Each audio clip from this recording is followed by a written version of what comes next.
Have you ever wondered if democracy was the best system of government? Well, I'm here to make the case that democratic governments are anti Christian.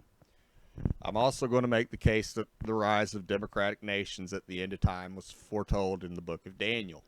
Looking around the world, I think it shows just how close we are to the end times. In Daniel, there is a prophecy that's depicted in the form of a statue with a head made of gold, a chest and arms made of silver, a stomach of bronze, legs of iron, and toes made of iron and clay. Now, most people that have looked at the prophecy in our modern world have come to the conclusion that the toes are 10 emperors of the Roman Empire, but that's not at all how the early Christians understood the prophecy. They viewed the 10 toes as the rise of different democracies after the fall of the Roman Empire. As evidence, I'm directly quoting Hippolytus, who wrote the earliest Christian commentary on the book of Daniel. He says, "For I have begun from the head because it displays the gold. Next, the chest and the arms, and he names them silver. Then the stomach and thighs, and he indicates them to be bronze. Next, he describes the legs, and he shows them to be iron. Then the feet and 10 toes, and he declares them to be clay and iron. After these things, there's nothing left to see but the stone which is cut from a mountain and which struck the image. And it became, in the end, a great mountain which also filled the earth."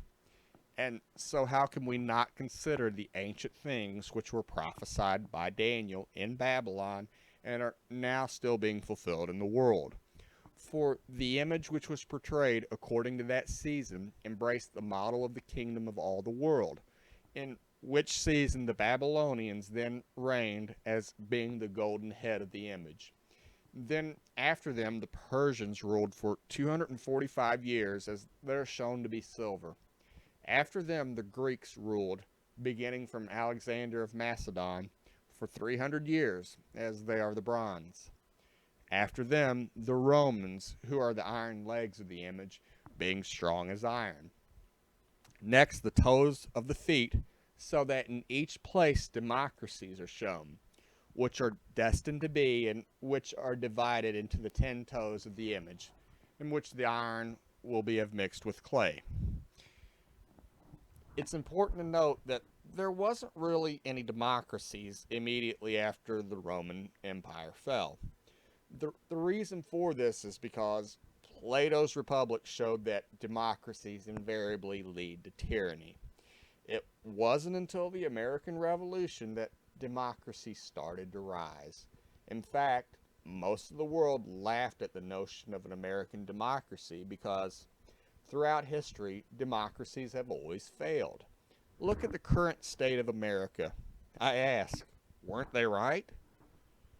Let's be clear about one thing. Christians do not serve a president. They serve a king. In fact, us Christians serve the King of Kings. As the prophecy goes, if the toes represent the rise of democracies, well, how does it end? The prophecy says, starting in Daniel 2, verse 34, "As you looked, a stone was cut out by no human hand, and it struck the image on its feet of iron and clay, and broke them into pieces.